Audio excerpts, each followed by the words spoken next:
ಭ್ರಷ್ಟಾಚಾರ 40% ಭ್ರಷ್ಟಾಚಾರ ನಡೆದಿದೆ. ಅದು ಕರೋನಾ ಟೈಮ್ದಲ್ಲಿ ಇರ್ಬೋದು ಅಥವಾ ಬೇರೆ ಬೇರೆ PSI ಹಗರಣ ಇರ್ಬೋದು ಅಥವಾ ಲೆಕ್ಚರರ್ಗಳ ಹಗರಣ ಇರ್ಬೋದು.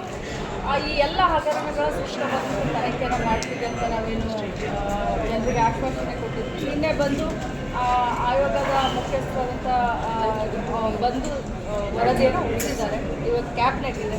ಕ್ಯಾಬಿನೆಟ್ನಲ್ಲಿ ಇದ್ರ ಬಗ್ಗೆ ಚರ್ಚೆ ಆಗುತ್ತೆ. ಏನು ಮುಖ್ಯಮಂತ್ರಿಗಳು ಮತ್ತು ಕ್ಯಾಬಿನೆಟ್ ಡಿಸಿಷನ್ ತಗೊಳ್ತಾರೆ ಅದ್ರ ಮೇಲೆ ಕ್ರಮ.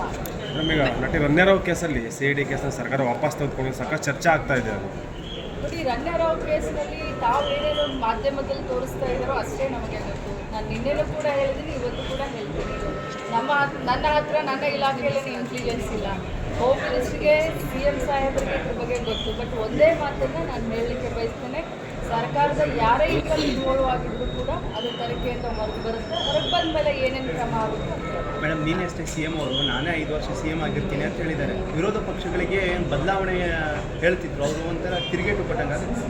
ನೋಡಿ, ಖಂಡಿತವಾಗಲೂ ಸಿದ್ದರಾಮಯ್ಯ ಸಾಹೇಬರು ಭಾಳಷ್ಟು ಸೀನಿಯರ್, ನಮ್ಮ ಪಕ್ಷದ ಸೀನಿಯರ್ ನಾಯಕರು, ಮಾಸ್ ಲೀಡರ್ ಅಂತಲೇ ನಾವು ಅವ್ರಿಗೆ ಹೇಳ್ತೀವಿ. ಇವತ್ತು ಸರ್ಕಾರವನ್ನು ಭಾಳ ಚೆನ್ನಾಗಿ ನಡೆಸ್ತಾ ಇದ್ದಾರೆ. ಅವ್ರು ಏನು ಮಾತನಾಡ್ತಾರೋ ಅದು ನಮಗೆ ಆಶೀರ್ವಾದ ಅಂತ ಇಷ್ಟು ಹೇಳಲಿಕ್ಕೆ ಬಯಸ್ತೀನಿ. ಮೇಡಮ್, ನೀನು ಇನ್ನೊಂದು ಬಾಗಲಕೋಟೆಯಲ್ಲಿ ಅದು ಹುಡುಗರಿಗೆ ಸಮಸ್ಯೆ ಆಗಿದೆ, ರೇಪದ್ದು, ಅದು ವಿಚಾರ ಬಂದಿದೆಯಾ? ನಿಮ್ಮ ಗಮನಕ್ಕೆ ಏನಾದರೂ ಬಂದಿದೆಯಾ? ನನಗೆ ಚಾಮರಾಜನಗರ ಜಿಲ್ಲೆಯಲ್ಲಿ ಬಂದಿರೋದ್ರ ಬಗ್ಗೆ ನನ್ನ ಗಮನಕ್ಕೆ ತಂದಿದ್ವಿ. ನಾನು ಇಮಿಡಿಯೇಟ್ ಆಗಿ ಆ ಶಿಕ್ಷಕನ ಮೇಲೆ 2 ಇಲಾಖೆಯಿಂದ FIR ಮಾಡಿ ಅವನ್ನ ಅರೆಸ್ಟ್ ಮಾಡಿಸೋಕ್ಕೆ ಕೆಲಸ ಮಾಡಿದ್ವಿ. ಬಾಗಲಕೋಟೆಯ ಬಗ್ಗೆ ನನ್ನ ಗಮನಕ್ಕೆ ಬಂದಿರೋದು ವಿಚಾರವಾಗಿಯೂ ಕೂಡ ಮುಸ್ಲಿಮರ ಮೀಸಲಾತಿಯನ್ನು ಏರಿಕೆ ಮಾಡಬೇಕು ಅನ್ನೋ ಚರ್ಚೆಗಳಿಗೆ ಆಗ್ತಾ ಇದೆ. 2B ಇಂದ 10% ನೋಡಿ.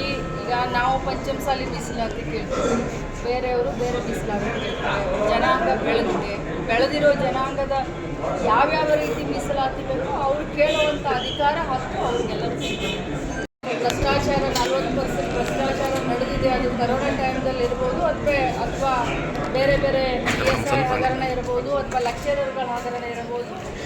ಈ ಎಲ್ಲ ಹಗರಣಗಳ ಸೂಕ್ಷ್ಮವಾಗಿ ತನಿಖೆಯನ್ನು ಮಾಡ್ತಿದೆ ಅಂತ ನಾವೇನು ಜನರಿಗೆ ಆಶ್ವಾಸನೆ ಕೊಟ್ಟಿದ್ವಿ. ನಿನ್ನೆ ಬಂದು ಆಯೋಗದ ಮುಖ್ಯಸ್ಥರಾದಂಥ ಬಂದು ವರದಿಯನ್ನು ಹೊರಡಿಸಿದ್ದಾರೆ. ಇವತ್ತು ಕ್ಯಾಬಿನೆಟ್ ಇದೆ. ಕ್ಯಾಬಿನೆಟ್ನಲ್ಲಿ ಇದ್ರ ಬಗ್ಗೆ ಚರ್ಚೆ ಆಗುತ್ತೆ. ಏನು ಮುಖ್ಯಮಂತ್ರಿಗಳು ಮತ್ತು ಕ್ಯಾಬಿನೆಟ್ ಡಿಸಿಷನ್ ತಗೊಳ್ತಾರೆ ಅದ್ರ ಮೇಲೆ ಕ್ರಮ. ಈಗ ನಟಿ ರಣ್ಯಾರಾವ್ ಕೇಸಲ್ಲಿ CID ಕೇಸನ್ನು ಸರ್ಕಾರ ವಾಪಸ್ ತೆಗೆದುಕೊಂಡು ಸಾಕಷ್ಟು ಚರ್ಚೆ ಆಗ್ತಾ ಇದೆ. ಅದು ನೋಡಿ, ರಣ್ಯಾರಾವ್ ಕೇಸ್ನಲ್ಲಿ ತಾವು ಏನೇನು ಮಾಧ್ಯಮದಲ್ಲಿ ತೋರಿಸ್ತಾ ಇದ್ದಾರೋ ಅಷ್ಟೇ ನಮಗೆ ಗೊತ್ತು. ನಾನು ನಿನ್ನೆನೂ ಕೂಡ ಹೇಳಿದ್ದೀನಿ, ಇವತ್ತು ಕೂಡ ಹೇಳ್ತೀನಿ. ನನ್ನ ಹತ್ರ ನನ್ನ ಇಲಾಖೆಯಲ್ಲಿ ಇಂಟೆಲಿಜೆನ್ಸ್ ಇಲ್ಲ. ಹೋಮ್ ಮಿನಿಸ್ಟ್ರಿಗೆ CM ಸಾಹೇಬರಿಗೆ ಇದ್ರ ಬಗ್ಗೆ ಗೊತ್ತು. ಬಟ್ ಒಂದೇ ಮಾತನ್ನು ನಾನು ಹೇಳಲಿಕ್ಕೆ ಬಯಸ್ತೇನೆ, ಸರ್ಕಾರದ ಯಾರೇ ಇದರಲ್ಲಿ ಇನ್ವಾಲ್ವ್ ಆಗಿದ್ರು ಕೂಡ ಅದು ತನಿಖೆಯಿಂದ ಹೊರಗೆ ಬರುತ್ತೆ. ಹೊರಗೆ ಬಂದ ಮೇಲೆ ಏನೇನು ಕ್ರಮ ಆಗುತ್ತೆ. ಮೇಡಮ್, ನೀನಷ್ಟೇ CM ಅವರು ನಾನೇ 5 ವರ್ಷ CM ಆಗಿರ್ತೀನಿ ಅಂತ ಹೇಳಿದ್ದಾರೆ. ವಿರೋಧ ಪಕ್ಷಗಳಿಗೆ ಬದಲಾವಣೆ ಹೇಳ್ತಿದ್ರು, ಅವರು ಒಂಥರ ತಿರುಗೇಟು ಕೊಟ್ಟಂಗೆ. ನೋಡಿ, ಖಂಡಿತವಾಗಲೂ ಸಿದ್ದರಾಮಯ್ಯ ಸಾಹೇಬರು ಭಾಳಷ್ಟು ಸೀನಿಯರ್, ನಮ್ಮ ಪಕ್ಷದ ಸೀನಿಯರ್ ನಾಯಕರು, ಮಾಸ್ ಲೀಡರ್ ಅಂತಲೇ ನಾವು ಅವ್ರಿಗೆ ಹೇಳ್ತೀವಿ. ಇವತ್ತು ಸರ್ಕಾರವನ್ನು ಭಾಳ ಚೆನ್ನಾಗಿ ನಡೆಸ್ತಾ ಇದ್ದಾರೆ. ಅವ್ರು ಏನು ಮಾತನಾಡ್ತಾರೋ ಅದು ನಮಗೆ ಆಶೀರ್ವಾದ ಅಂತ ಇಷ್ಟು ಹೇಳಲಿಕ್ಕೆ ಬಯಸ್ತೀನಿ. ಮೇಡಮ್, ನೀನು ಇನ್ನೊಂದು ಬಾಗಲಕೋಟೆಯಲ್ಲಿ ಅದು ಹುಡುಗರಿಗೆ ಸಮಸ್ಯೆ ಆಗಿದೆ, ರೇಪದ್ದು, ಅದು ವಿಚಾರ ಬಂದಿದೆಯಾ? ನಿಮ್ಮ ಗಮನಕ್ಕೆ ಏನಾದರೂ ಬಂದಿದೆಯಾ? ನನಗೆ ಚಾಮರಾಜನಗರ ಜಿಲ್ಲೆಯಲ್ಲಿ ಬಂದಿರೋದ್ರ ಬಗ್ಗೆ ನನ್ನ ಗಮನಕ್ಕೆ ತಂದಿದ್ವಿ. ನಾನು ಇಮಿಡಿಯೇಟ್ ಆಗಿ ಆ ಶಿಕ್ಷಕನ ಮೇಲೆ 2 ಇಲಾಖೆಯಿಂದ FIR ಮಾಡಿ ಅವನ್ನ ಅರೆಸ್ಟ್ ಮಾಡಿಸೋಕ್ಕೆ ಕೆಲಸ ಮಾಡಿದ್ವಿ. ಬಾಗಲಕೋಟೆಯ ಬಗ್ಗೆ ನನ್ನ ಗಮನಕ್ಕೆ ಬಂದಿರೋದು ವಿಚಾರವಾಗಿಯೂ ಕೂಡ ಮುಸ್ಲಿಮರ ಮೀಸಲಾತಿಯನ್ನು ಏರಿಕೆ ಮಾಡಬೇಕು ಅನ್ನೋ ಚರ್ಚೆಗಳಿಗೆ ಆಗ್ತಾ ಇದೆ. 2B ಇಂದ 10% ನೋಡಿ. ಈಗ ನಾವು ಪಂಚಮಸಾಲಿ ಮೀಸಲಾತಿ ಕೇಳ್ತೀವಿ, ಬೇರೆಯವರು ಬೇರೆ ಮೀಸಲಾತಿ ಕೇಳ್ತಾರೆ. ಜನಾಂಗ ಬೆಳೆದಿರೋ ಜನಾಂಗದ ಯಾವ್ಯಾವ ರೀತಿ ಮೀಸಲಾತಿ ಬೇಕೋ ಅವ್ರು ಕೇಳುವಂಥ ಅಧಿಕಾರ ಹಕ್ಕು ಅವ್ರಿಗೆಲ್ಲರೂ ಸಿಗ್ತದೆ. ಹೆಚ್ಚಿನ ವಿಡಿಯೋಗಳಿಗೆ ಪ್ರತಿಧ್ವನಿ YouTube ಚಾನೆಲ್ ಸಬ್ಸ್ಕ್ರೈಬ್ ಮಾಡಿ, ಬೆಲ್ ಐಕಾನ್ ಕ್ಲಿಕ್ ಮಾಡಿ.